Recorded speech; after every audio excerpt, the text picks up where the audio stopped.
जय हिंद। नमस्कार साथियों, आप सभी लोगों का मोस्ट वेलकम है आज के इस नए क्लास में। साथियों, आज के इस क्लास में हम सभी लोग पढ़ने वाले हैं एसएससी एमटीएस के एग्ज़ाम के लिए मोस्ट इम्पॉर्टेंट प्रीवियस ईयर के क्वेश्चन को, जो कि साथियों आपके एसएससी एमटीएस के एग्ज़ाम के लिए काफ़ी इम्पोर्टेंट है।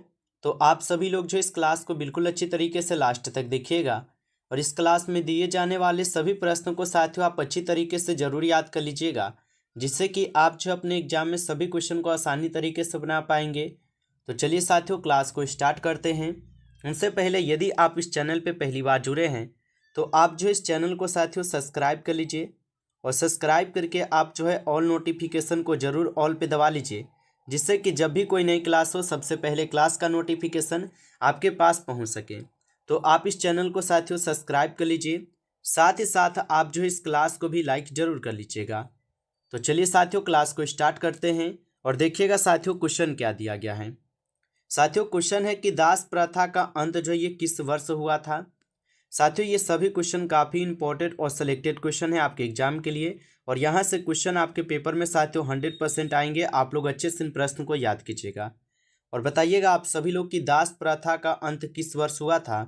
तो आप याद रखिएगा, दास प्रथा का अंत होता है 1562 में। ऑप्शन यहाँ पर आप लोग का 20 क्वेश्चन का सही जवाब है 1562 में। नेक्स्ट क्वेश्चन है साथियों, यूनाइटेड किंगडम को गुप्तचर संस्था का क्या नाम है। तो यूनाइटेड किंगडम के गुप्तचर संस्था का नाम है साथियों, याद रखिएगा MI6 हो जाएंगे। ऑप्शन ए यहाँ पर आपका सही जवाब है MI6 होगा। नेक्स्ट सवाल देखिएगा साथियों, क्वेश्चन है कि नदियों का देश है ना किसे कहा जाता है। चलिए साथियों बताइएगा, नदियों का देश किसे कहा जाता है।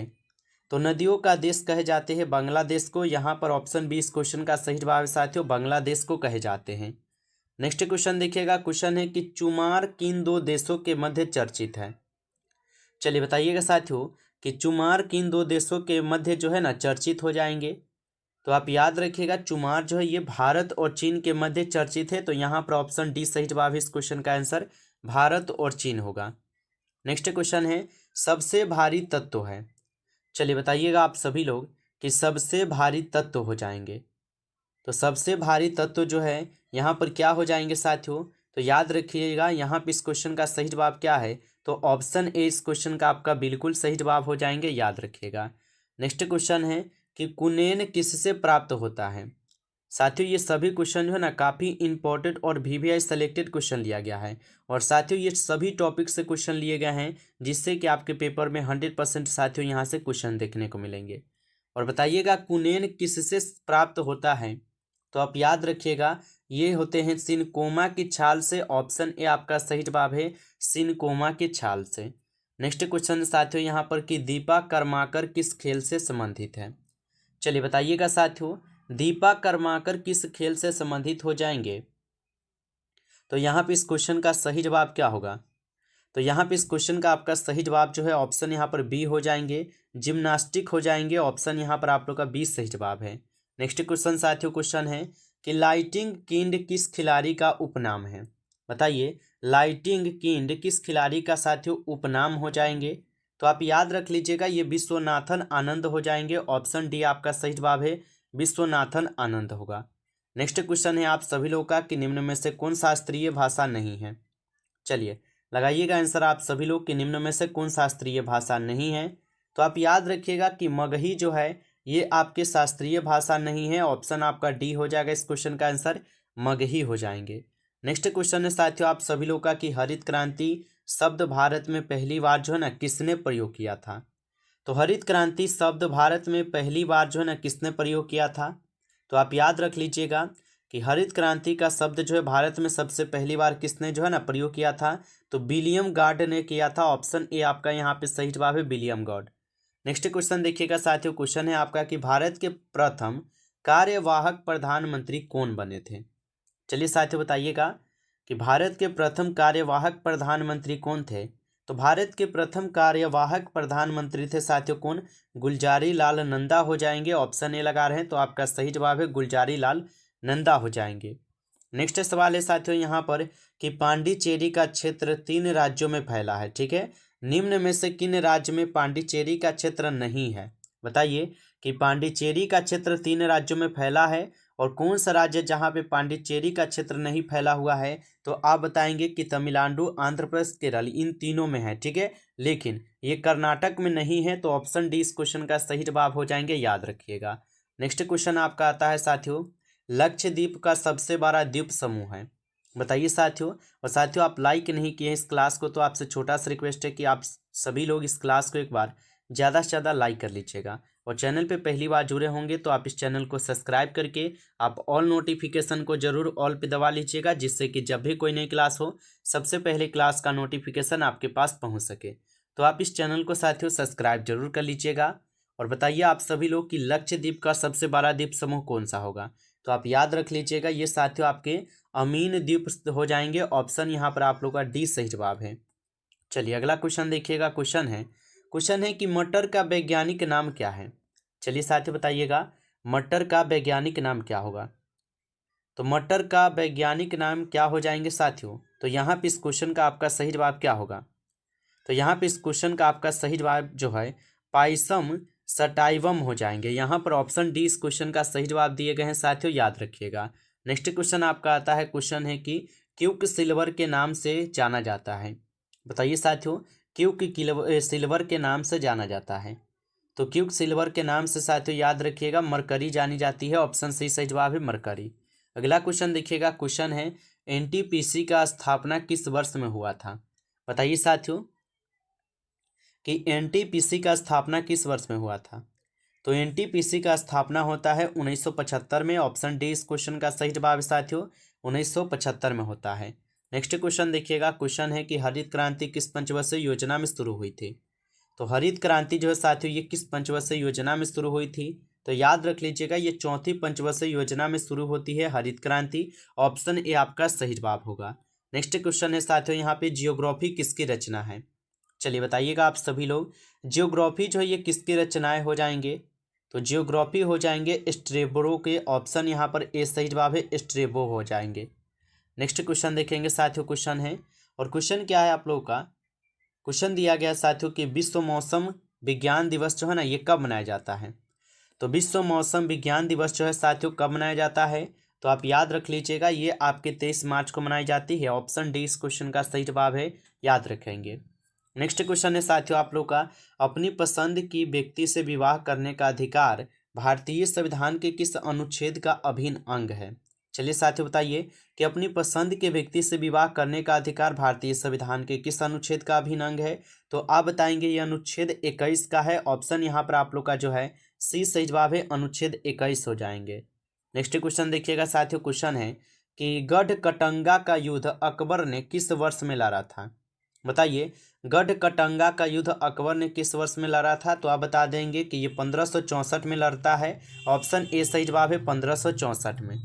अगला क्वेश्चन आता है साथियों आप सभी लोगों का, और क्वेश्चन क्या है, क्वेश्चन है कि सतनावरी गांव किस राज्य में स्थित है जिसे भारत का पहला स्मार्ट इंटेलिजेंट विलेज बनाया जाएगा, बताइए आप सभी लोग।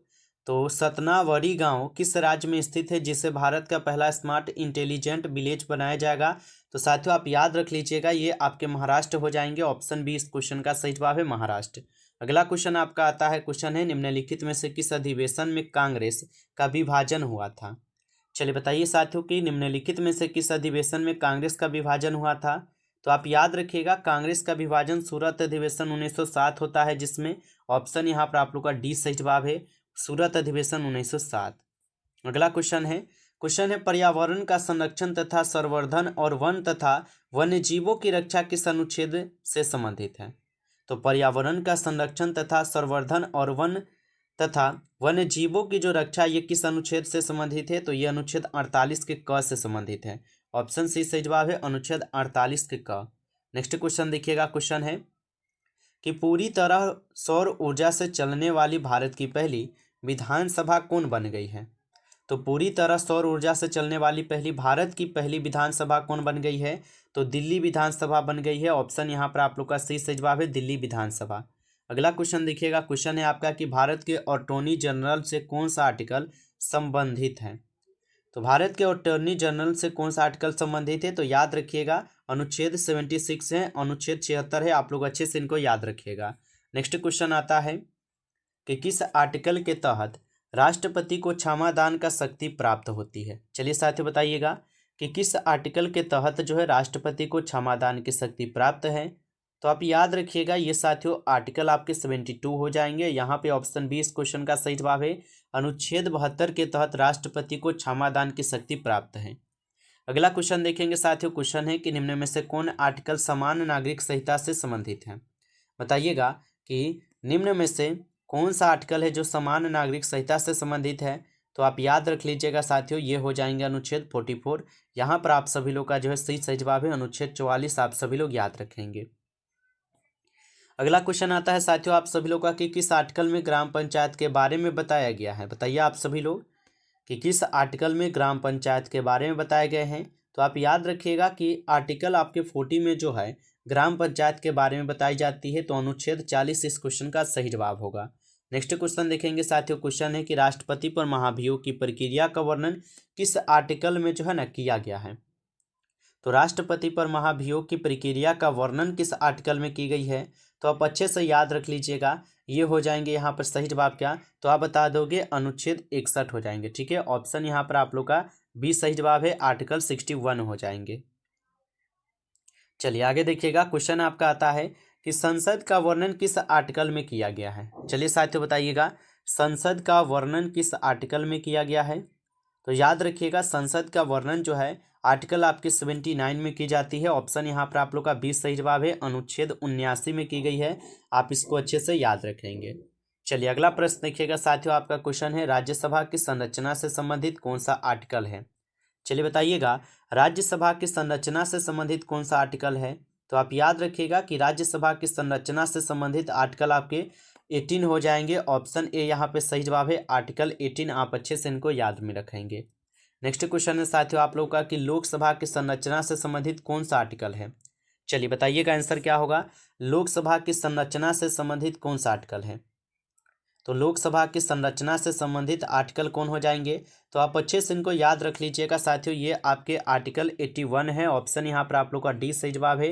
अनुच्छेद यहाँ पर 81 हो जाएंगे याद रख लीजिएगा। अगला क्वेश्चन आपका आता है राष्ट्रपति की अध्यादेश शक्ति का वर्णन किस आर्टिकल में किया गया है। तो राष्ट्रपति की अध्यादेश शक्ति का जो वर्णन है ये किस आर्टिकल में की गई है। तो याद रखिएगा कि राष्ट्रपति की अध्यादेश शक्ति का वर्णन की गई है आपके आर्टिकल 1 to 3 में यानी कि अनुच्छेद 123 में की जाती है याद रखेंगे। चलिए नेक्स्ट क्वेश्चन है आपका कि वित्त आयोग का वर्णन किस आर्टिकल में किया गया है। बताइएगा वित्त आयोग का वर्णन किस आर्टिकल में किया गया है। तो वित्त आयोग का वर्णन जो है साथियों ये आपके आर्टिकल 280 में की जाती है। ऑप्शन यहाँ पर आप लोग का 20 सही जवाब है आर्टिकल 280 में। नमस्कार साथियों इस क्लास में आपके टॉप 35 क्वेश्चन थे जो कि काफ़ी इंपॉर्टेंट और सिलेक्टेड क्वेश्चन थे आपके एग्जाम के लिए। साथियों यदि आपको ये क्लास अच्छा लगा हो तो आप इस क्लास को ज़्यादा से ज़्यादा लाइक कर लीजिएगा। चैनल पे पहली बार जुड़े हैं तो साथियों आप इस चैनल को सब्सक्राइब कर लीजिए और सब्सक्राइब करके आप ऑल नोटिफिकेशन को ज़रूर ऑल पे दबा लीजिए जिससे कि जब भी कोई नई क्लास हो सबसे पहले नोटिफिकेशन आपके पास पहुँच सके। तो आप इस चैनल को साथियों सब्सक्राइब जरूर कर लीजिएगा। चलिए फिर मिलते हैं आपसे एक नई टॉपिक के साथ नेक्स्ट क्लास में। तब तक के लिए जय हिंद जय भारत।